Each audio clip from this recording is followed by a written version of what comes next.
Assalamualaikum warahmatullahi wabarakatuh. Waalaikumsalam warahmatullahi wabarakatuh. Saya Zulkarnain sebagai kasih amanah dan ketertiban di Lapas Tatiwa Banda Aceh.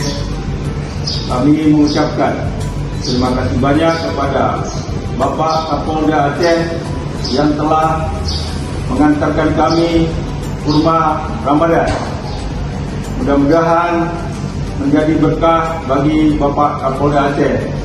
Salam dan semoga sehat selalu.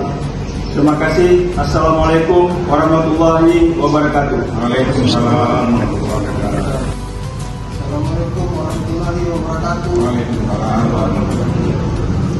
Saya Sunardi Warga Binaan Lapas Kelas A2 Banda Aceh mengucapkan terima kasih kepada Bapak Kapolda yang telah memberikan kurma untuk Ramadan.